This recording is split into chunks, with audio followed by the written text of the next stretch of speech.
All right, video's up. Hello, everybody. See you, and thank you for joining us. It's always a pleasure. All right, here we go.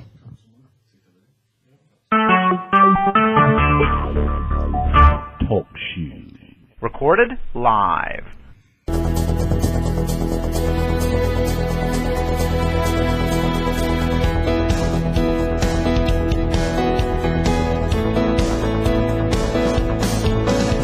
Good evening and welcome to Garden City Community Chat.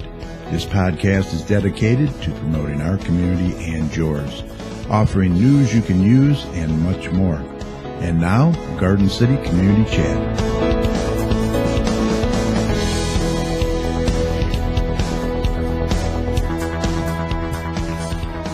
Well, hello, Garden City, and hello to our neighbors in Westland, Dearborn Heights, Inkster, Redford, and Livonia. I also have to mention Plymouth and Canton, I was told. We have listeners out there, so I don't want to forget anybody. So, hello, Plymouth and Canton. Thanks for joining us tonight. You are listening to GC Community Chat, show number 287 for April 14, 2016. This is Garden City's only live podcast where we share news you can use and promote our community and yours. I'm your host, Kerry, and joining me tonight is our favorite weather guy, Dr. Tom Iwinski. Tom, how you doing? Hello, Tom. Well, Tom just hung up. How about that? He was in there, believe me. Probably out getting a little sun. Anyway, he was there, trust me. All right, and former Garden City Councilman, fellow Quaney and fellow Commissioner on Commission on Aging and longtime resident of Garden City, Mr. Mike Jones. Mike, how's it going?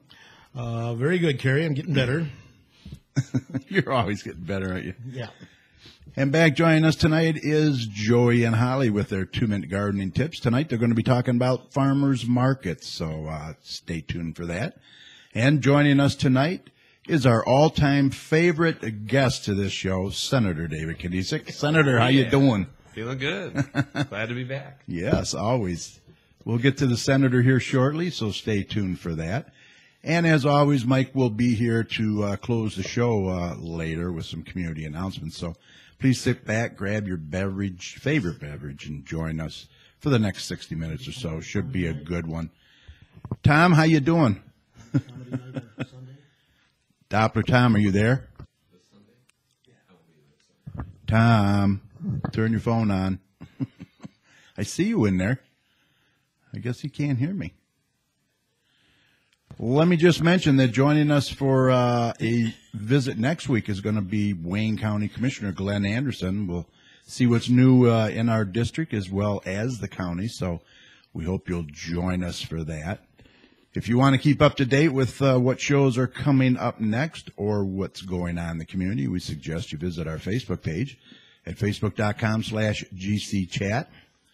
We'll post all future shows and information over there for you. So please check it out, and while you're there, if you like what you see, go ahead and give us a like. We appreciate it. And if you'd like to be added to our mailing list, where we'll send you a invite each week to the show with instructions on how to join us here, all you have to do is send us an email at gccommunitychat@gmail.com, and in the subject line, just put emailing list, and we'll put you on the list. That's all there is to it. All right, 2016 is going to be pretty busy for us on Talk Shoe. First, we're going to be celebrating our 6th year of being on the air, and that takes place on our June 9th show. And then on July 14th, we're going to celebrate our 300th show, and we look forward to that. Look for more details about our 300th show celebration as we move forward. Those celebrations are always a good time, so we hope you can join us. And don't forget, on top of all of this, we have several community announcements and events taking place throughout the year, not only here in Garden City, but the surrounding communities as well. And we'll be here to announce those for you as soon as we know when and where. Excuse me. And also a presidential election. We don't want to forget that. It's kind of heating up. I guess there's a Democratic debate tonight, so. Yeah, I don't know where they stand after the first 50 debates. Yeah, exactly. Yeah, here we go. Yeah, here we go. We'll see who's qualified and who isn't, I guess. That's right. There must be some dirt they can sling that they haven't slung already. Oh, yes. Right. So I'm recording that. We'll check that out. And plus, we're going to have several local elections as well. So what a year it's going to be. Remember, we invite you to be a part of the conversation here tonight. We have a few people in the chat room already. It's always nice to see them in there. We are here along with along with David to answer any questions you may have. I was thinking of Sue Mason last week. We had her. My. Can you believe that? I can't. Oh my gosh, that's crazy. And if you do, it's very easy to reach us. Just call 1-724-444-7444 and enter the call ID 82757, followed by the pound sign. Or you can join us in our chat room by going online to TalkShoe.com and search for call ID 82757. Takes you right to our main show page where you'll click on the large join in button. A window will open, sign in as a guest, and that's all there is to it. Once you're in the chat room, you can type your questions and comments at the bottom of the page, and you'll find our phone number and show ID there as well. Text your questions to 734-788-9319. So we look forward to hearing from you tonight. Now remember, all our shows are recorded, so you can catch us later at your convenience, which several of our listeners do by going to our main show page, where you'll find all 287 shows listed for you in order, going all the way back to our very first show back in 2010. And be sure to look for us in iTunes. Just search for GC Community Chat. Now, the audio from tonight's show will be posted on our Facebook page at facebook.com/GC Chat about 30 minutes or so after we sign off. So please look for that. And if all that wasn't enough, Mike. Yes, sir. We are also doing a live unedited video of tonight's show, so you can put a face with the voice, and that will be available tomorrow on our YouTube channel at youtube.com/communitychatshow. Please look for that, and while you're there, why not subscribe to our channel? That way you'll be notified when we post future shows. Just click on the little red subscribe button below the video. All right, hopefully Tom is here. Let's see what he says. I will try and figure out what is happening. He has no audio on there. Well, the weather's good. You are unmuted. Uh-oh. Maybe he was muted. All right, everybody hear me? I guess so. All right. Let's get Tom in here. Tom, are you there or not? You going to call in? We'll give Tom a few minutes. All right. All right, let's just go. Let's move on here, and we'll wait for Tom. How about we do, how about the gardening segment? We'll get that out of the way. We can do that. Stand by. Find out about the farmer's market. Yep.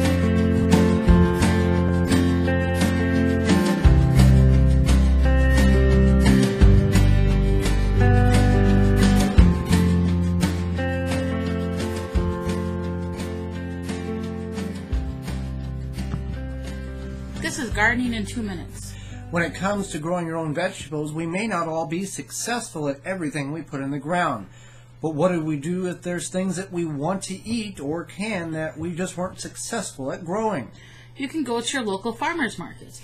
This way you're still getting fresh produce from your area or within your region, and you can support your local businesses. Now, how can one find whether or not they have a farmers market and where that farmers market may be held?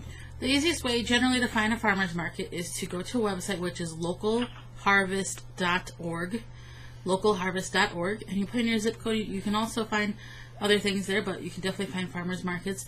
Or sometimes farmers markets are put on by the community, so you can contact your local city hall or town hall.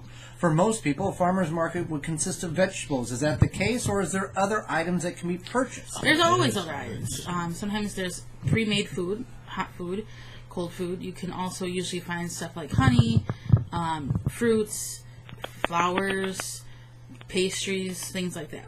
Now, whenever you go to a farmer's market, there's different forms of payments that they will accept, or is it just strictly cash?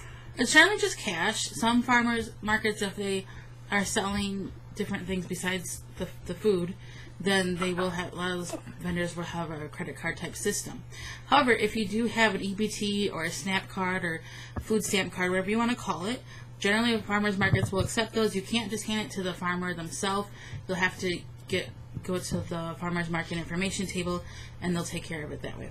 Now, there are multiple different things that the farmer could be selling, and if you're not familiar with those, you can definitely talk to the farmer and ask one how and what practices they use to grow those particular vegetables, fruits, or other items, and how to prepare them. Right. The farmers are very informative. They're glad to help you out. I would suggest, however, going, maybe when it's not as busy, if you can, if you need a lot of information. If you just need a quick tip, then it's okay. For more information about farmers markets, our weekly video production, as well as our free downloadable digital quarterly magazine, you can find all that information at thewisconsinvegetablegardener.com. For Gardening in 2 Minutes, I'm Joy Baird. And I'm Holly Baird. All right. Thanks, guys. Appreciate that. All right, Doppler Tom, are you there? Yes. Are you? Did you just feel like you wanted to just mute my whole segment? No, you actually have some decent weather to talk about. Exactly. I tell you, I guess you want me to give some bad weather. I guess that's what gets the ratings. We don't want to miss that. Hold on. Let's get your music queued up. Okay, let's get a check on the weather with Doppler Tom, see what he has in store for the rest of this week and the weekend. Tom, what do you have for us? All right, go ahead with that wonderful forecast, man. I tell you, we dealt with such kind of winter-like weather as we were just starting spring, and now, finally, Mother Nature is giving us a little bit of a break, and it's going to be a nice break. It's going to be a very prolonged, nice break. I ordered this specifically just not for Richard because he's not on the show anymore. So I'm not liking him anymore. But I did this especially for Mike Jones because I know he likes nice weather for his ball game. So that's all for Mike Jones. Can we have him when the Tigers are home instead of on the road? You'll be surprised how long this nice weather's going to last. Oh wow! And I'll get into that right about now. But yeah. Today was pretty much the first day of this nice weather pattern that just developed. It was much milder than what we have been dealing with early in the week. We were in the 40s, but we finally got into the 50s today, and we'll get a little bit on the cool side again at night because this air is so dry. It warms up pretty quickly, and it cools down pretty quickly. So we are going to be in the 30s, not below freezing, but in the mid-30s for overnight lows. And as we get into Friday and into the weekend, we're going to get even warmer. We're probably going to be in the 60s tomorrow with a lot of sunshine, just like today. And the weekend, if you have any outdoor plans this weekend, I would just add on top of that because it's going to be such a great weekend to do. A lot of people be cleaning the yards. Yeah, that too. But have some fun as well. Don't be doing all that yard work and not include any fun. That's no fun, right?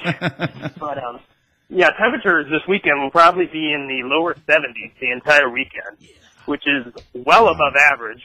We should be in the upper 50s to lower 60s this time of year, but it's nice to always get above average weather because, in Michigan it can always change. And as we get into next week, the pattern is going to continue, Carrie. I don't see any real change in the weather pattern. It's going to be sunny all next week with temperatures above average.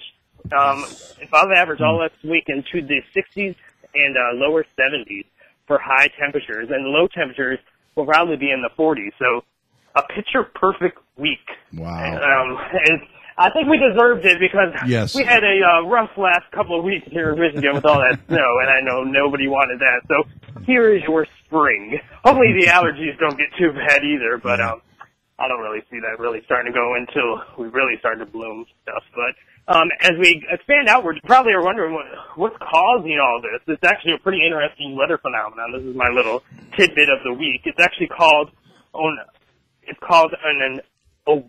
I can't even pronounce it. It's so complex. It's omega block, which is basically the Greek letter omega, and it's represented in the weather maps as the Greek letter omega, and that's what's happening. We're over on we basically have a ridge over the Great Lakes, and there's two low pressure systems on the both sides of that, and that's just increasing the nice weather, and it's going to continue to stay like that, and there's going to be bad weather on both sides of that. So we are right in the middle of the nice weather between the bad weather. And as we expand outward, that is going to continue across the West Coast. They're dealing with a lot of bad weather across the West Coast with storms after storms moving in with a lot of rain and a lot of mountain snow. They're still dealing with a lot of mountain snow out there, and some places out there are probably going to see over 2 feet of snow, especially in Colorado, and some of the locations could even be in the suburbs of Denver. So if you have any family and friends in Denver, you're going to see a lot of snow as we get into the next 48 hours. And but no snow here, so that's the good news. And as we expand and look onto the East Coast, there really isn't too much going on. It's just going to be kind of nice as well. And the South has been dealing with a lot of storms. Unfortunately, they have been a lot of bad storms with a lot of flooding and tornadoes and a lot of big hail, especially in Texas. Some of that hail in Texas was the size of baseballs to softballs. I know it's baseball season, but you definitely don't want to see baseball-sized hail because that could cause some damage, especially to your car and especially to your head, too. If you get hit with that, you could definitely end up in the ER. But that's a good kind of a segue because we are in it's pretty nice to think about severe weather because this week is Severe Weather Awareness Week in Michigan. And basically what that means is it's time to start thinking about the potential for severe weather that can move through the Great Lakes during the late spring and throughout the summer months. It's mainly summer that we have to worry about severe weather. But I don't really see any severe weather, and I'm not really going to get into that right now or on this show because I don't really see any. And if I bore you with all the details, you'll just forget about it by next week anyways. But I'll get into it as we get later into the season, but it just starts the time to think about severe weather as we get to warm up. But I'm going to let this pass, and I'm going to let you enjoy the warm weather before we talk about what the warm weather can produce, because it can be pretty crazy here in Michigan. But if you want to keep tuning in on my local weather information, just go to my website, DopplerTownsWeather.com. All right, sounds good, man. Couldn't ask for better weather. And I'm going to be sending the tip jar around. Yeah, there you go. When are you leaving for across the pond? 6th of May. The 6th of May, not too far away. No. So you'll be wanting weather updates from there, maybe. Yeah. I'll look into it. I'll ask him, but certainly on the 5th. Yeah, whereabouts now? Right in London? England, Scotland, Wales. Oh, okay. Ireland. France. Okay. I'll make sure it's nice and rainy, just so you fit right into the theme of the city. You know how there's That's no right. weather, right? Yeah, and a little bit of fog too. A little bit. Yeah. And I'll make it a little bit cold just to get the eggs going. All right. All right. Thank you, sir. Okay. Well, he needs no introduction. He's visited us more than any other guest on this show, and we like that. Senator David Kinney, welcome. It's good to be back. Yeah. So how does it feel being an election year and you don't have to run? It is amazing. That is crazy, isn't it? It is the first time in 3 election cycles that I'm not on the ballot. Wow. And obviously, you almost don't know how to act, huh? Yeah. I mean, obviously, we're going to use the summer to go out, and knock doors and talk to folks, but you're not doing it with the stress or the weight of whether or not you win. Are you getting barraged with a lot of You're trying endorsements? to do your job? Is that it? Yeah, it's a very odd concept for a lot of people in the legislature. Yeah. Some endorsement requests. Yeah. I mean, it depends. Some of the races around here, you've got a lot of incumbents running, and so Right. I'll be supporting all of our incumbents for the state house. I think they've done a good job. They've been a great partner in a lot of ways. Yeah. You got some open seats out there where I've made some endorsements, and you always run the risk of picking wrong, but. So be it. You get behind the person you think is the best candidate, and off you go. Right. Sometimes you make a mistake with who you endorse the first time, That's or right. who you vote for the first time. Yeah, exactly. Yeah. You bringing that up? Oh, my God. Sorry, I apologize. Both of you guys. Yeah, so, this 2 years, man, is just, that's ridiculous. It really is. It really is because, It seems like Julie just got in there and now she's running again. Well, especially if you're brand new at it, and I certainly was at a time, but, you spend the first year just figuring out, what to do, where to go, who to talk to, and then before you know it, you're back on the ballot again, having to campaign to keep the job that you never really had a chance to, really sort of bear into in the first place. And so the great thing about this 4-year term is, I've got 3 years where I'm not up for re-election, and so you really get to take a deeper dive on a lot of issues, Yeah. and can really see through to completion things that will take a year or 2 or 3 to get done. So, But look how much more you can learn in those 3 years. I mean, before you have, you know what I'm saying? I honestly feel like, so my first year in the Senate, which was my 3rd year in the legislature, I feel that is when we really sort of,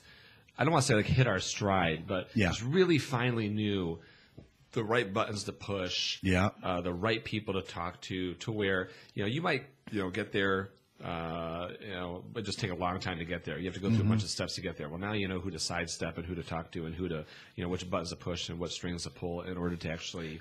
Did anybody really take you under their wing and kind of show you the ropes that you care to talk about? I mean, oh my God! Because there's a lot to learn. LeBlanc, hands down, it was the biggest sort of mentor to me. Yeah, real mentor. I had folks like Harvey Santana when I was campaigning for office that were mentors to me. When I got to the legislature, Harvey continued to be a mentor to me. But I think Richard really helped pave the way for me to realize that. Lansing is going to try to pull you into these ideological corners, Democrats and Republicans. Yeah. And nothing gets done on the extremes. Everything gets done in the middle. And he helped me to understand the importance of working across the aisle, together, never compromising on your values, your priorities, but realizing that you have to work with other people if you want to get stuff done. Right. And, I mean, that's just really, it's common sense. Otherwise, it's just going to sit there, right? I tell folks, though, common sense is not a common virtue in Lansing. And part of it is people just don't have any to begin with. And the other part is, you do come under a tremendous amount of pressure, sort of that groupthink mentality of being a good team player and being a good, person. But at the end of the day, you're accountable only to the people that put you in office. And so, we had votes today on the budget where I was the only Democrat to vote yes on some things. Well, the reason is I thought it was a good bill, and I was able to secure amendments to those bills that benefit my district. And so at that point, I don't think you can say no at that point. Right. When you've been able to do things for your district, Yeah. particularly as a member of the minority, who you don't have to get anything. The majority doesn't have to give you anything. That's true. Very true. You only get it when you have those relationships. Yeah, you're in a different position because you are the minority. Yeah, and always have been. Yeah. I'll give you a good example. We had a bill that we've been working on for a number of months now. And you learn to, this is something that when you first come into legislature, you think everything's got to be a bill. Everything's got to be this. Everything's got to be that. You don't need a bill to get everything done. You can find ways to get it done with a bill. You could get it done in the budget. You could get it done with an administrative rule. You could get it done by simply talking with people at the different departments to say, I think this is something you should be changing. Don't leave it up to me. A lot of it, though, isn't it they want their name attached to that this. Is the issue. They that want is the their issue. Name a lot of egos to stroke in that. You would be surprised how much you can get done if you don't care about who gets credit. See? You'd be so surprised. Wow. And so the bills today, we've got 2 different school districts in Redford Township. Technically, we have 3. Right. But 2 of them are wholly located within the township of Redford. If you're on the north end of town, you get $7,300 per pupil. If you're on the south end of town, you get $7,900 per pupil. That's not right. No. So they've been looking at unifying districts for a long time now. But the way the state's formula is for unified school districts just doesn't make financial sense. Are those 2 districts, north and south, are they fighting it? Well, so you've got, it depends who you talk to. Okay. You've got individuals on both sides of the issue who feel very passionately in favor of it, others who feel passionately against it.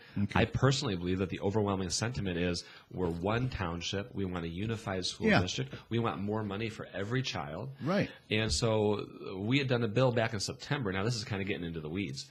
The current formula says if you want to unify school districts, you take the 2 foundation allowances, how much you get for each child, you average them, and you add $100. That's the new number for the new district.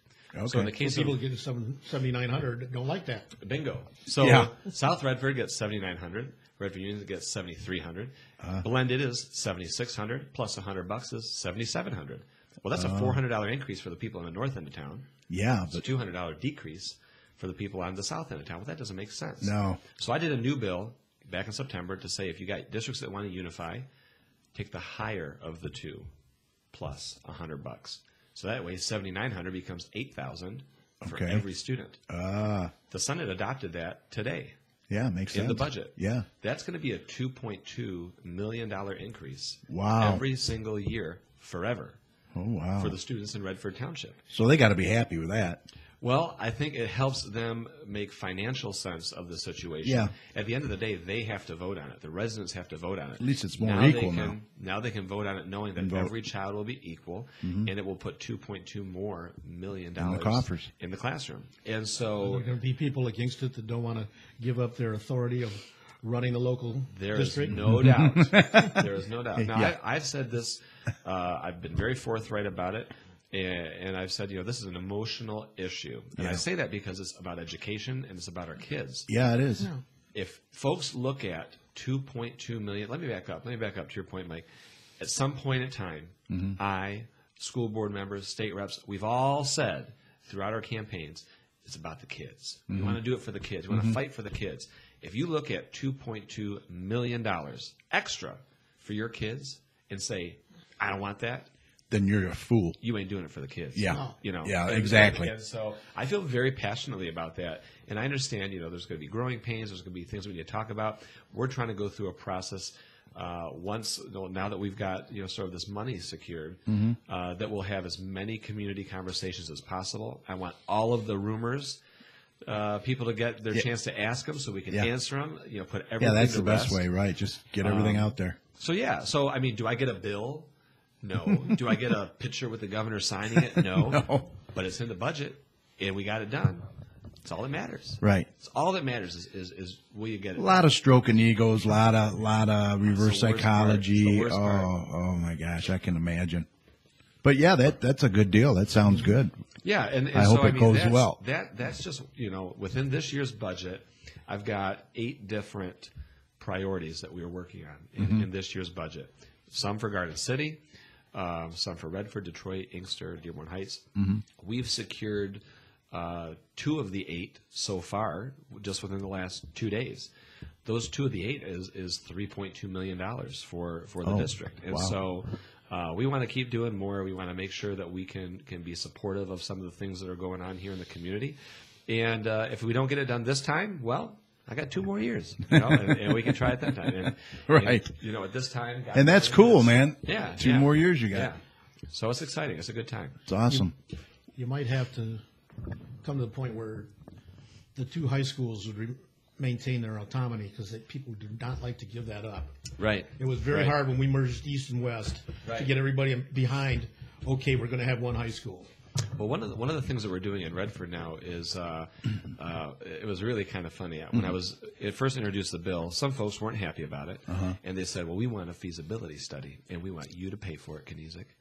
And I said, "I'll see what I can do." Okay. And so a couple weeks later, we announced that there was going to be $150,000 appropriated to Redford Township to do this feasibility study. Now that sounds like a lot, but there's pots of money in Lansing for these things. Yeah. You just have to know where to go, and know who to ask. Yeah. Which you don't know if you're brand new. Yeah, right? we had talked about that. And so it's there. It's there. And so this feasibility study is looking at the legal component of it, the financial component of it, as well as what I would call the cultural component of what that looks like when 2 school districts become one, and what can you do to have students be a part of that process and parents be a part of that process, so that at the end of the day, whether people say yes or no, you know that you've gone through all the necessary steps for folks to make an informed And decision. it really is important to have the parents involved. Big time. It really, really is. Big time. Important to have the kids involved. And the Especially if you're kids. gonna- Yeah. Especially if you're going to merge some schools. The kids Right. constantly get left out of these conversations. Yeah. And so They need to be brought up part to of that speed. feasibility study, we're going to be working with the kids to say, And when's that take what do you place? think? How soon? Feasibility study is currently ongoing right now. It's Wow. going to be a 2-month study, and we're expecting the results of it next month. Wow, And so cool. then that feasibility study will tell us, not only does it make sense to do it, it now makes financial sense to do it. You, as parents and voters, need to determine if it makes sense for you. The feasibility study could come back and say, nope, don't do it, a bad idea. Yeah. But I expect, given the disparity between the 2 districts and the funding for the kids, that they're going to come back and say, just based upon the numbers, that it's probably a good decision to move forward with that conversation. That would be awesome. We have Don Nicholson's in the chat room. You know Don Nicholson? Oh, yeah, I love Don. This is going to be his first presidential election. Oh, that's right. As a citizen. Yeah, that's right. yeah, he's now a citizen. Yeah. I won't ask who he's voting for. No, we may not want to know. We may not want to know. He's Canadian. He could be supporting Ted Cruz. Yeah, that's true. Yeah. But hey, congrats, Don. That's cool. Okay, so what's new in Lansing? Let's move on to what's going on? What's going on in our district? Budget's the biggest thing right now in Lansing, obviously. Yeah, everything's a budget. A lot of that is centering around money that we can give to Flint, things that we can be doing to support nursing services, wraparound services, the whole 9 yards for the community up there. So, that's sort of the focus right now of the legislature. That's going to take us all the way into May. Governor Snyder likes to have the budget wrapped up by the end of May every year, which I actually agree with. Yeah. And so, here in the community, very excited about the Taste Fest we got coming up. I know we're sponsoring that event. Yep. Just sent off our check today to support and host the Bacon Run. Oh, yeah. Yeah. So what You're going to run in it? So what I did is 5K. We sent the money off to host it. You should be able to handle that, no problem. Yeah, I hope. we sent the money off to host it. Yeah. And then I went online and I paid to register to run it. And then my staff came in and said, you get one spot to run it because you're hosting it. Oh. I said, that's all right. It's $27, Yeah. They can keep the $27. Yeah. Gravy. And so I'm excited about that. Those are the big things here in the community. Inkster's going up for a vote in May on how they seem to be doing now. You see a light there at the end of the tunnel a little bit? Absolutely. Mayor doing much Nolan better. has been in Lansing and met with me more times in the last couple months. Now, did they ever replace their city manager yet, or they're not? They thinking of going to full-time mayor? Yeah, so that's what's going to be on the ballot in May. So in February, residents were asked a very simple question: do you want to look into changing the charter? 78% of the city said yes. Oh, it needs it. So I agree. So May is going to be the election of the charter commissioners, the people who are charged with changing it. Oh, wow. They're going to put together a proposal. They're going to put it on the ballot. And then I believe, don't quote me, I believe November is when the residents will go out and vote on the new charter. Oh, wow. At this time, I know there's interest in moving away from a city manager type government to a strong mayor system in Inkster.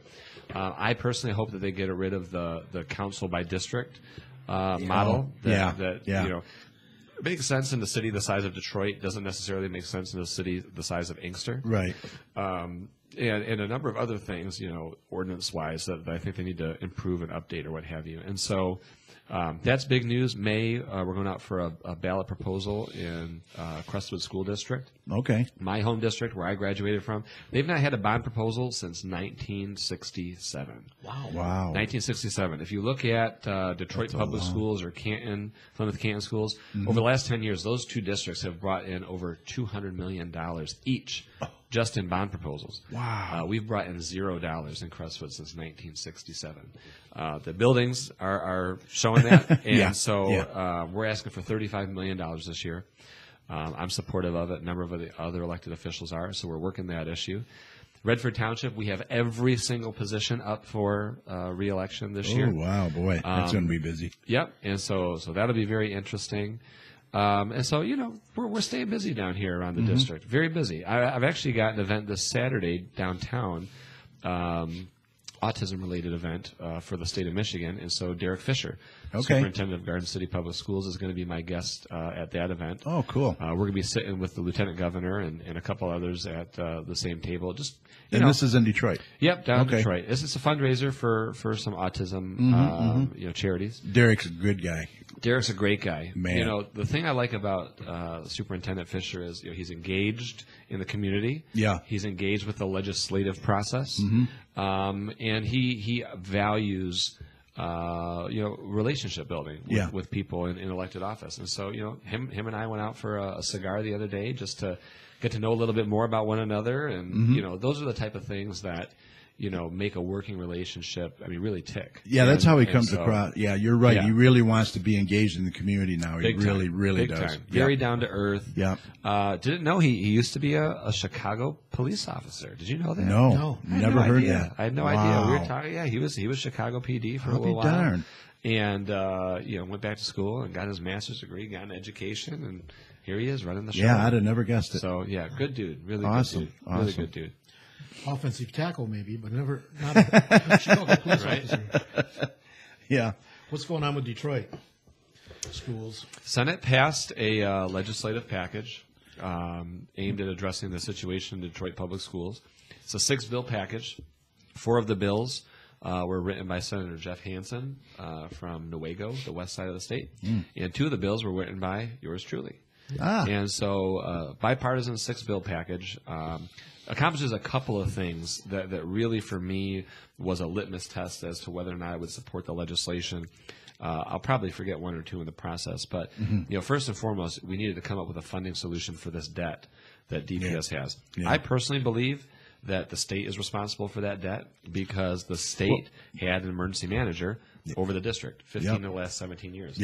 When the state took over in 1999, there was a surplus and a fund balance in the district. Yeah. And at that time, we've seen a lot of people don't remember that. They don't remember that. Well, They're quick. Well, they remember, but thing. kind of. Yeah. Facts are a silly thing. Yeah, isn't it? For some folks. And so number one, the state needs to pay it off. And number 2, you need to pay it off in a way that doesn't push the burden onto the backs of other kids across the state. That's something that for me was unique.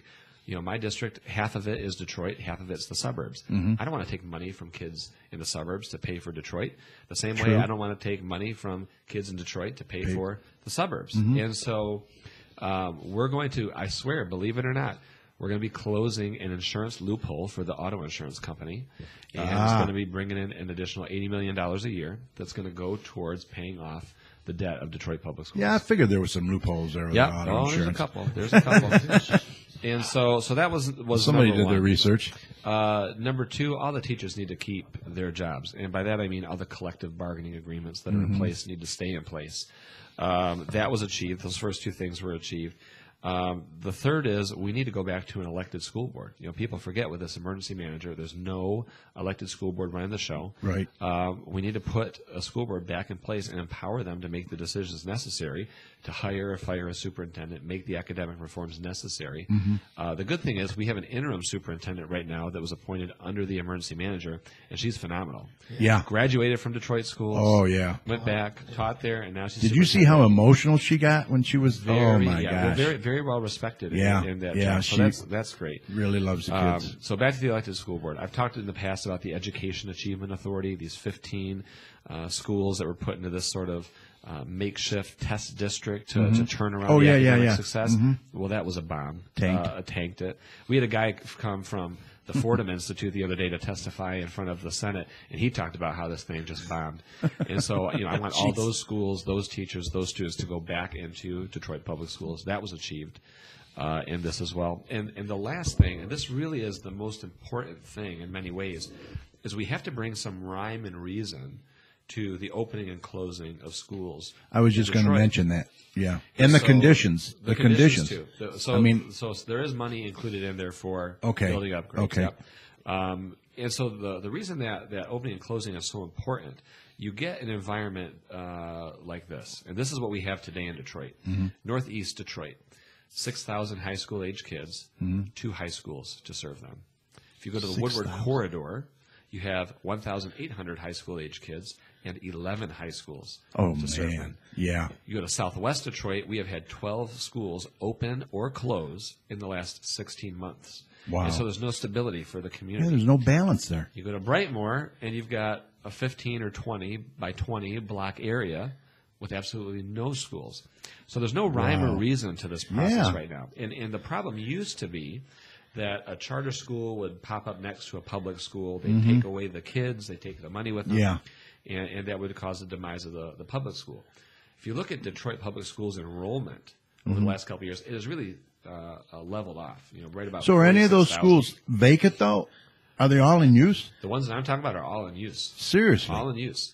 And so with that leveling off of the enrollment, Charters aren't popping up next to Publix anymore to take their kids. Charters are popping up next to other charters, trying to cannibalize each other. Oh, geez. And so we put in place a system that says, one, how we're going to judge schools, how we're going to rank them in an accountability measure that's identical for every school in the city, charter and public. Everybody's being held to the same standard. Good. If you're low-performing public schools, we've got 3 different interventions that we can use to try and turn you around. If you're a low-performing charter school for 3 years in a row, automatic closure, and you don't get to reopen or come back into that community. Wow. And so we're going to try and drive quality to make sure that parents have options. People talk about school choice as if just because you have a choice, it's a better choice. Well, that's not the case. No, it isn't. Sometimes the choice is a worse choice. Yeah, true. And so, we're talking about quality schools. And one of the cool things that the mayor is talking about doing is, he's not drawing the line in the sand, and neither am I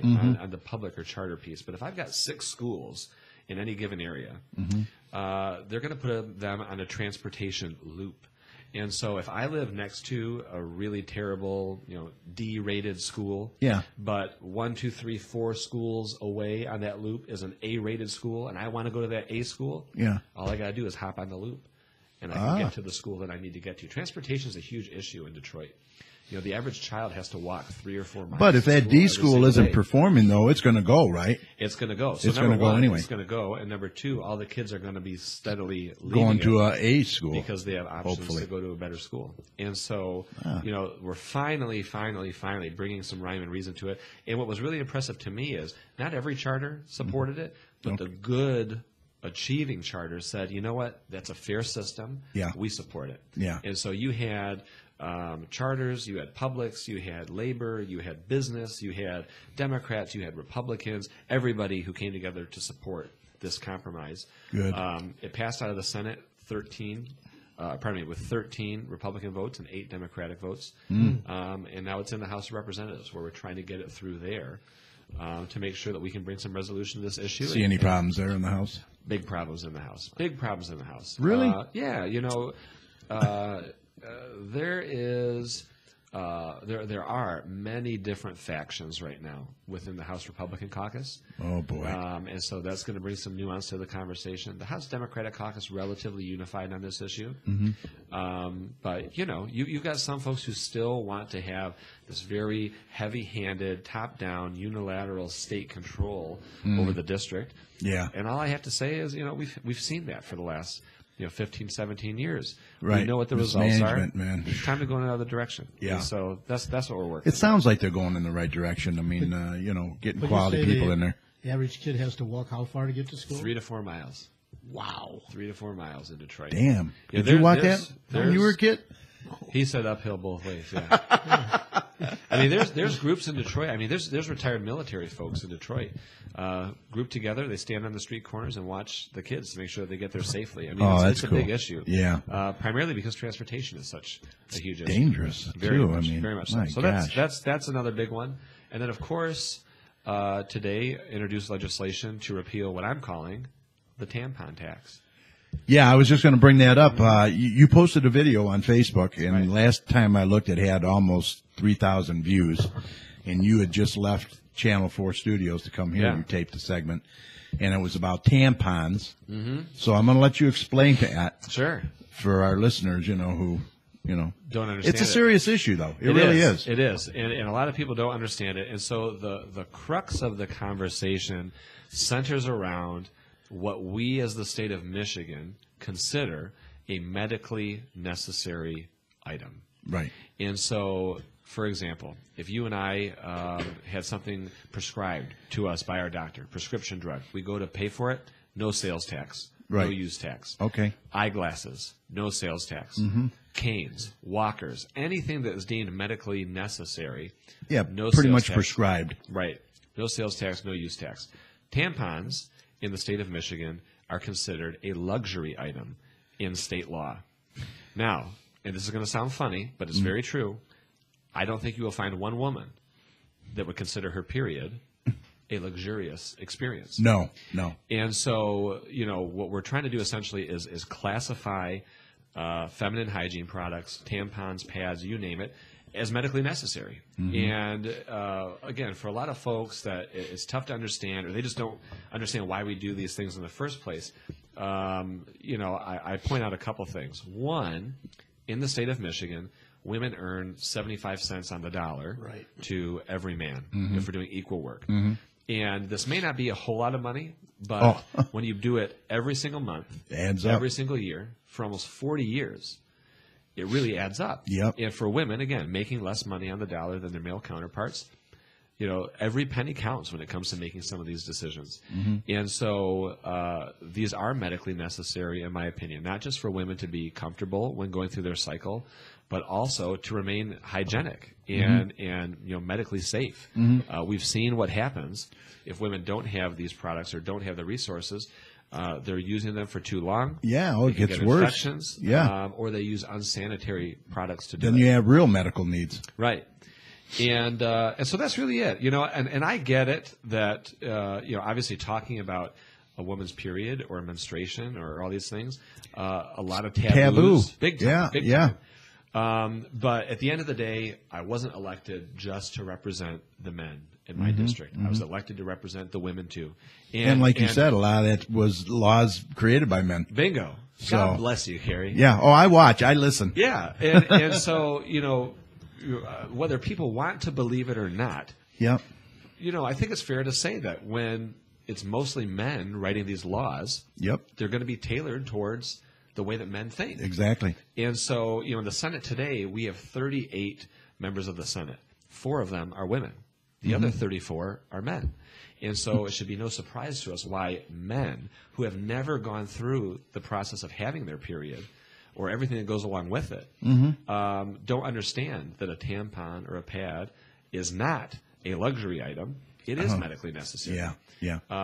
And so, I'm going to get a little pushback. I'm going to get a couple jokes or here and there. Yeah. Oh, yeah. But, I take this stuff seriously. And I know the women in my district take this stuff very seriously. So we're going to keep pushing on it. So if a woman asked her doctor for a prescription for pads or tampons, she could probably get them for tax-free, eh? If the doctor If he felt it them, medically necessary. Right. Obviously, I don't think that we should promote be putting that. Women, No. we shouldn't be putting women in No, it should automatically be Bingo. a necessity. Bingo. Now, and believe me, Carrie, I could list off for you umpteen different things that are medically related, medically necessary. I'm doing this in quotations for the people that are listening. Right. But they'll be able to see it too. Yeah. and believe me, some of them are X-rated that we don't tax. Yeah. Because the men want it and they don't want to pay the tax on it. Isn't that crazy? At some point, I think it's just fair for us to acknowledge the fact that a woman needs this. They need Somebody needs to stick up for them, really. Bingo. They really do. Bingo. I mean, they need a voice, too. Are there taxes on Viagra and condoms? Well, if Viagra would be prescribed to you, then no. Condoms, I think, yes. I mean, if you want to go X-rated, I mean, you could go out and buy a penis pump. No tax on it. But if you need a tampon or a pad, got to pay extra tax. Wow. So, as I said on social media, as if paying or getting paid less than men wasn't enough. Yeah, now every you got single this. month, we got to hit you with this extra tax. So, okay, let's talk about that tax. I mean, that's a lot of tax that's going to be lost. So, really, what's it add up to? I mean, so it's been difficult for us to quantify what that total revenue would be. Yeah. But obviously, we know that if it's a sales tax hit, it's going to be a school aid fund hit. And so for me, obviously, the solution is always finding general fund dollars to backfill whatever revenue that you would have lost from the school aid fund. Okay. So, again, it's been difficult for us to quantify what that number is. I'm sure somebody's crunching numbers right now as we speak. Oh, I'm sure. But what's been very interesting to me, again, is while, the people who are dismissive of this idea are, again, the men who don't have to deal with it. Yeah. The support for it from women, incredibly bipartisan. Republican, Democrat, Independent, you name it. It affects all these women equally. And so, well, you know what? One can hope that those men are definitely against it. Those men are married and their wives are going to get on board and say, look. Oh, I hope so. I hope so. Look, you want to wear one of these suckers every month? Right. What is really nice? Really nice is if their constituents got on board and threw some of them out of office. Yeah. That would be nice too. Yeah, that would be.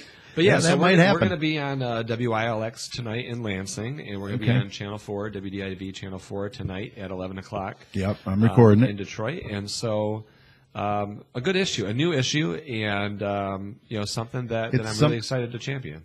It's something, right. It's going to be a conversation. Bingo. And it's going to get the ball rolling, and Bingo. people are going to be talking about it. So again, it's to me, I'm pretty comfortable in my own skin, and regardless of what the issue is, it has been very interesting to me, to see just how, really uncomfortable some people are trying to talk about this stuff. Oh, absolutely. And again, I tell folks it's a medically appropriate term. It's a medically appropriate product. We should have no problem. And I'll be honest, when you posted that video, and I went, what?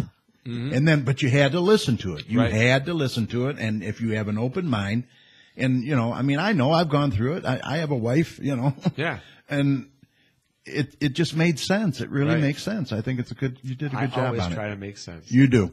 You did a good job. Thank you, sir. Yeah. But yeah, that's it. I know we're coming up on 9 o'clock, so I'll wrap things up. But yeah, yeah. Oh, the coffee hour went well. You had that Monday? Was great. Yeah, we had between all my coffee hours, we had I think over 65 people show up this week. Oh. Yeah, that's like what, 5? You do all five different all locations, five at one day, right? Yeah. So I missed it. I was selling hot dogs. That's all right. I texted him though. He texted, yeah. Yeah, so next month, every second Monday of the month, May 9th. we're all over the place. Folks are welcome to come to one or all. And so we actually had a really great conversation in Garden City about a couple different things and good turnout. What was per the usual. issue in Garden City, if you don't mind me asking? The water issues are always, sort of high on everyone's radar this year. And so, that kind of dominated the conversation. Education was big. We talked a little bit about some of the community events that are going on. Oh, yeah. I know there's a play going on at the high school. Yeah, Hairspray. Yeah, Representative Pawlicki and I are working on finding a date to go out and watch the show. Yeah, Cheryl's going to go too. She Oh, wants is to she? go, yeah. Okay, yeah. okay.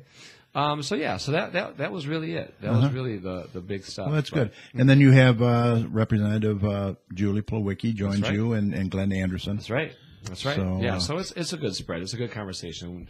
And so, anybody that has questions, you answer them. And if you don't have the answer, you'll find out. That's right. Yeah. It's very transparent. That's what's great about it. We try. I like the post you shared today of us 2 years ago. Yeah. Did you see that? Yeah. I had no glasses, no facial hair. Yeah. Just me and little Richard. Really? Yeah. You and little Richard. And I says, this was back in the day when Richard used to visit us. I tease Richard, but he's still loved here. Oh, you know he's that. a good dude. Great Yeah, dude. he is. All right. Well, it's always a pleasure to have you, Senator. Thank you, sir. Keep on coming back, will you? We'll be here. All right. Appreciate it. Okay. Let's see. We got anything else? Let me see what's in here. Oh, will David be at the 2016 Pure Michigan Governors Conference on tourism Monday night? I doubt it. Okay. He doubts it. I doubt it. Okay. I think he heard you on that. Okay, he goes, did you see the autism cover in the marketplace? No, I didn't see that.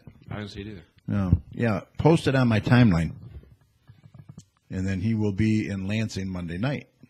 Oh, okay. I'll be in Lansing Tuesday. Tuesday, Wednesday, Thursday. You guys are missing each other. Right? Yeah. All right. Cool. Thank you, sir. All right. Awesome. You got to go? Or you want to stay? Yeah, hang around. Eat some pretzels. Have another pop. Maybe Cheryl's even got something down there for you. I don't know. All right, let's see what's new. Well, we already did Joey and Holly, so we don't have to worry about that. But, hey, you know what? We're going to cue up Mike's new music. New music. And we'll see what Mike's got going on. Music. All right.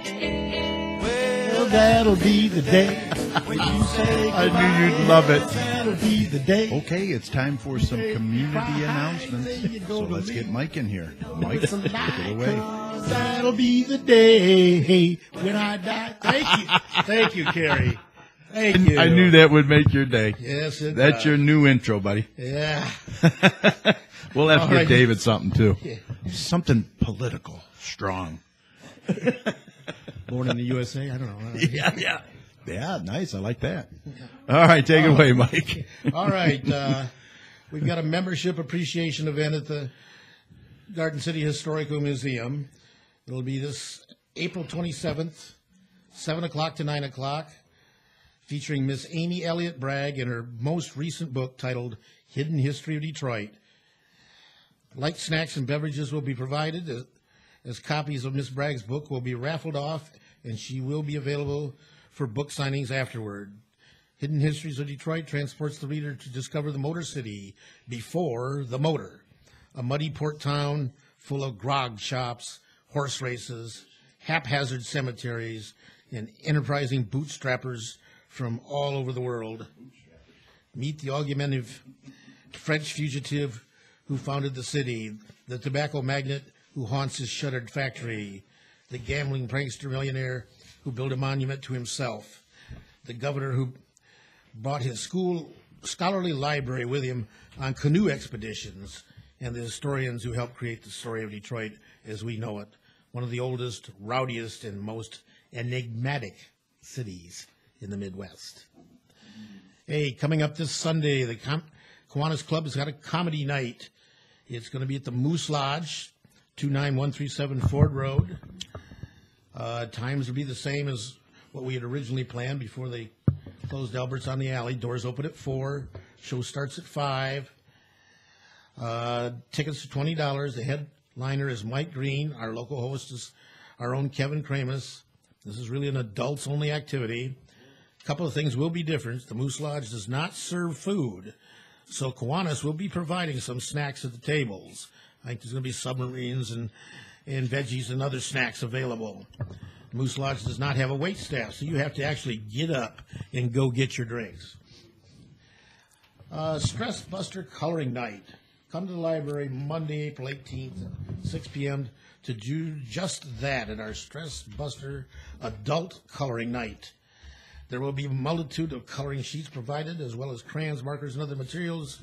You can also bring your own supplies. Of course, the most important part of the evening is the free chocolate fondue, which will be available for all who attend. Let us know that you will be joining us by calling 734-793-1830. Like most of your commercials on the radio, we're not going to be repeating that phone number 3 or 4 times. So right. Get it right this time. Write it down. Library 734-793-1830. The Bad Horror Movie Night. Wednesday, April 27th, Garden City Public Library will be showing Witch House, starting at 6 p.m. Vengeance from death takes hold of the descendants of those who buried this witch long ago. See how this nightmare ends at this free viewing. The film may contain objectionable material. Patrons ages 14 and older are welcome to stop in. Alfred Hitchcock Night, one of the great directors. Yeah. Alfred Hitchcock Saturday Matinee, viewing the classic The Birds on Saturday, April 30th. That was good. Oh, God, yeah. Yeah, that was a classic. That was Tippi Hedren. That was a movie where I got scared watching. Patrons 14 and up are welcome to join the library for snacks in the matinee. Keep in mind, material may be objectionable to some audiences. Mm-hmm. As a free service to residents, you can take your old and outdated prescription medicines to the Garden City Police Department. There's a box in the lobby to collect and properly dispose of potentially dangerous medicines which are no longer needed. And if you didn't know by now, the Garden City Public Library offers drop-in computer tutoring. You can get one-on-one tutoring every Tuesday from 10 a.m. to 12 p.m. Do you need to brush up on the basics? Come on in and take advantage of this great resource. You know where the library is on Maplewood, and you know the phone number. Okay, we've got at Gordon Chevrolet, we got a 7-car stud poker night. No experience required. It's going to be this Saturday, April 16th at 6 o'clock p.m., $25 entry fee. Sign up now to pre-register and prepay. Call Sherry at 734-458-5238 or email sbarber@gordonchevrolet.com. There'll be food, prizes, fun. All prices go to making children's wishes come true. Worthy cause. Friends of the Garden City Public Library are having a used book sale April 25th to 27th. It's going to be Monday from 9 a.m. to 8 p.m., Tuesday from 9 a.m. to 8 p.m. Prices are 25 cents to the dollar. And then Wednesday, 9 a.m. to 6 p.m., books by the bag at $5. Use the Balmoral parking lot west of Merriman between Ford and Warren. There is going to be the quarterly Community Shred Day. The spring one will be Saturday, April 30th at 10 o'clock a.m. to 1 o'clock p.m. at City Hall parking lot, Indoor Central from Ford Road, 6000 Middle Belt Road in Garden City. You can also drop off food donations to our home pantry. They'll accept up to 5 paper grocery bags or cardboard banker's boxes of sensitive paper documents from Garden City residents and businesses to shred at no charge. And I think the mobile Secretary of State office will be there also, so you can get any business with them taken care of. One-stop shop. Yep. Right. A girls' night out bingo fundraiser. Ooh. Also going to be at Gordon Chevrolet, it looks like, right? I think that's Bunko. Isn't it You're Bunko? Right. Yeah, you're right. It is Bunko. Bunko, yeah. You do spell that with a U, don't you? Huh? Well, okay. Bunko fundraiser. There's a bunch of bunk. I don't know. Saturday, April 30th. Registration at 6. Games time at 7. Gordon Chevrolet. $20 food, prizes and fun, raffles, 50-50. Call Sherry Barber. Pre-register at 734-458-5238. It was that new intro that really upset you. I know that. Yeah. Got you all frustrated. Bingo, bunko, bako. Yeah. Bako. No. The Ladies Auxiliary Unit 396 is having a Cinco de Mayo taco and nacho bar. It's not going to be on Cinco de Mayo, though. It's going to be on Saturday, April 30th at Post 396. 4 o'clock to 7 o'clock, $2 tacos, $5 loaded nachos, $2 chips and salsa cheese, 50-50 raffle for 2 Tiger tickets. And when you get to that game, be sure to buy a hot dog from your local vendor. Help us help our veterans. American Legion Auxiliary Unit 396 is having a Spring Craft and Vendor Show, Saturday, May 14th from 10 to 3. $1 admission at St. Mel's Church, 7506 Inkster Road in Dearborn Heights. On Inkster Road, north of Warren Avenue, there will be a bake sale, food available, 50-50, and a raffle.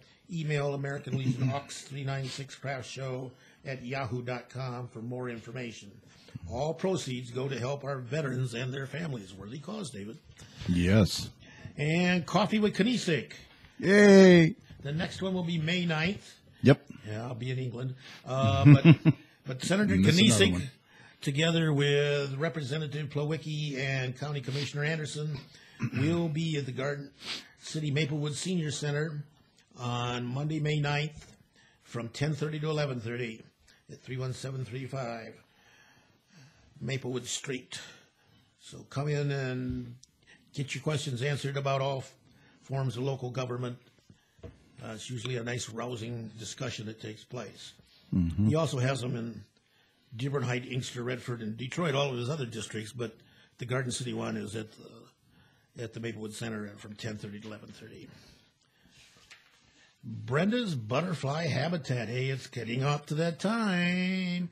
It's located at 6414 Merriman Road in Westland in Barson's Greenhouse between Ford Road and Warren. Barson's Greenhouse is 734-421-5959. They'll be opening the first Thursday in June to the first Friday in September, closed on July 4th. Hours of operation are Wednesday through Sunday from 10 to 4, closed Monday and Tuesday. There is no admission charge, but donations are graciously accepted and help defray the cost of the operation. Merchandise is available and caterpillars are given away only on Thursday, Fridays, and Saturdays. Yeah. What will you find? Brenda's Butterfly Habitat is filled with butterflies, host and nectar plants that are native to the area. You will see the complete life cycle of these winged beauties in all stages of their metamorphosis. Yeah, it's a cool place. Really cool. It is. And my last one is the Berger Autistic School Association presents their 16th annual Autos for Autism car show to benefit Berger School for students with autism. It'll be on Monday, July 11th from 5 to 9. Note this year only, it'll be at the Garden City Middle School. They had to move away from the high school because the parking lot's going to have some work done on it. So they'll be at the 1851 Radcliffe near Ford Road in Wildwood. Fabulous raffle prizes, great music, delicious food with Baby Drew's Barbecue, clowns. Oh, sorry, David. I won't be going to that. Stay away from those. Face painting, kids' activities, fun for all ages, dozens of trophies, dash plaques to the first 200 vehicle entrants. Visit Facebook facebook.com/autos for autism, or emails autosforautism@yahoo.com, or phone Lisa Clark at 734-323-3010. And I think the Garden City Kiwanis are going to be helping out this year. We had a request from respective member Darlene Jablonski to assist on that project, so we're looking forward to that. Cool, very cool. And that's all I have tonight. All right, good job, man. You liked that intro, didn't you? I did. Yeah. Hey, I just wanted to mention that last night Cheryl and I had the opportunity to go to the library and listen to Don Wakefield, who was on our show back number 260. If you want to go back and listen to that, he is the one that is going to develop an art center on the old Hawthorne Valley site. Oh, yeah. But that's not moving as fast as what's going on in Garden City at the old gym next to the Moose. I guess they're going to be moving forward on that. It looks real good. Nothing definite yet, but they want to put an art studio and center in there. So cool. That would really be like a destination for Garden City. They could really, really need it. Be sticking some money in there. And so hopefully we'll get that. You might be in there after a while, just kind of on display. Yeah, I think so. Probably prop me up in the corner. Wax display or something. Dip me in. Don did mention that if anybody wanted to contact him, that they could call his cell at 951-756-5900. And also his email is Wakefield, WAKEFIELD Studios, Wakefield Studios at mac.com. And that was very informative. Very cool. Also, I wanted to mention Don Nicholson. He does a lot of car shows. May 7th, there's going to be a road rally, Hot Rod Palooza. May 28th, find your road trip book at Ninkin Mills National Parks turns 100. Wayne Farmers Market starts May the 4th in Westland. Also, real quick, he spammed my Facebook page, he said. The Autopalooza, there's going to be a free drive-in movie there, July the 9th. That's going to be at the Wayne Ford Civic. The movie's going to be Speed Racer, and it's going to be on a 55-foot screen, so that's kind of cool. Be autos there and everything. It's July the 9th. And I'm sure he'll be giving me more information as we go, and I can announce these as we get closer. Don will probably want to come back on the show anyway, so. There you go. All right. We do want to remind all residents that the next regular scheduled City Council meeting would be held on Monday, May the 18th at 7 p.m. in the council chambers located at 6000 Middlewell Road. They urge all residents to attend. All right, in closing, I just want to mention again that if you'd like to be on our show as a guest like Senator Knisik, then all you have to do is send us an email at gccommunitychat@gmail.com. Get in line. Pick a number, right? And we'll shoot you some available dates, and that's all there is to it. Maybe you own a business or belong to an organization. You'd like to share your information with us and the surrounding communities. If so, this is the forum for you. Once again, email us at gccommunitychat@gmail.com, or what the heck, give us a call at 734-788-9319. We look forward to hearing from you. Our show reaches several communities, as you heard in the beginning of the show. So if you can get us some information about your business or organization, we'll be happy to mention it on the air for you. Are you a business owner, resident, or community advocate interested in serving the business community? If so, the Garden City Business Alliance is looking for you. Becoming a member is very easy. Just visit our website at gcbiz48135.org and fill out the contact page, or give them a call at 734-788-9319. Also visit their Facebook page at facebook.com/Garden City Business Alliance. Why not consider joining the GCBA and being part of moving the business community forward? Or better yet, why not come to their next membership meeting? Friday, May the 13th at 9 a.m. at the Straight Farmhouse in the Grand Parlor. That is located at 6221 Merriman Road, just north of Ford Road. And we thank Mark Hammer and all the folks over there for hosting our morning meetings for us. We really appreciate it. We all hope you'll be able to attend. We would love to meet you and hope that you'll become a member of the GCBA. All right, before we sign off tonight, please jot these numbers down. If you'd like to become a volunteer for any of the DDA events, please give Kim or Teresa a call at 734-261-2830. The DDA office is located at 292134 Ford Road. A lot of events coming up there. And once again, if you'd like to become a member of the GCBA or volunteer for any of their upcoming events, please call 734-788-9319 or contact them through the website. Once again, GCBiz48135.org. Both the GCBA and DDA are working on events and dates now, and we're always looking for volunteers. Actually, reservations for this year's Garden City Taste Fest are now on sale through May 1st. Registration is Going $20. fast. Yeah, very fast. Registration is $20 per person. You're going to receive a specially designed T-shirt made by one of our local businesses here in Garden City. You Are My Art. Debbie Wiesner, the owner, which will be your ticket. Registration forms and more information is available at GardenCityTasteFest.com.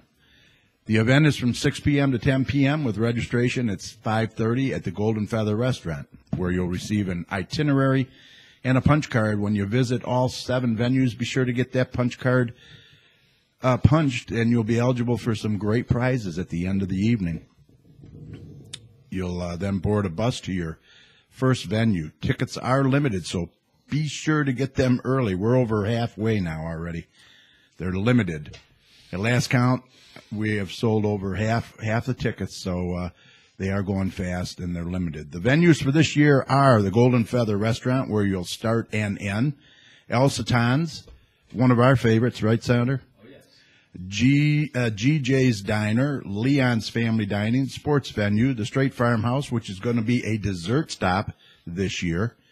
And they'll do free tours if you have time. If not, you can come back and take a free tour over there. And also the Garden City Miniature Golf is celebrating their 50th anniversary. They're going to be on the fest. You'll have a chance to get off the bus and let some of that food settle, try for a hole-in-one, win a free game, and have some refreshments. Bus transportation will be provided by Garden City Public Schools, and we thank them very much. You'll be able to drive yourself as well. All we ask is that if you have an adult beverage, to please drink responsibly and assign a designated driver if needed. So if you want to be involved in the upcoming events, please contact the DDA and GCBA today. Well, I think we're ready to call this a podcast. Podcast. I want to thank my co-hosts, Tom and Mike, our guest tonight, Senator David Kinney, for visiting with us as always. Also, thanks to Joey and Holly and everyone who joined us in the chat room, and to those that will be listening and downloading the show later, and also those watching us on our YouTube channel. We really appreciate your support every week. Remember, the audio from tonight's show will be available on our Facebook page at facebook.com/GCChat shortly after we sign off tonight, and also our main show page at TalkShoe.com. Call ID 82757. And look for the video of tonight's show tomorrow on our YouTube channel at youtube.com/CommunityChatShow. And if you like the show, don't forget to subscribe. Just click on that little red subscribe button at the bottom of the video. All right, remember, the success of a community depends on the community, so please support your local businesses. And if you see something, say something. Look out for one another out there. For all your weather information, be sure to head on over to DrTomsWeather.com. So on behalf of Tom, Mike, Holly, and Joey, this is Kerry saying take care and see you all next week, April 21st, when our guest is going to be Wayne County Commissioner Glenn Anderson. That should be interesting. Right here on TalkShoe.com, show ID 82757. Have a great night. See ya.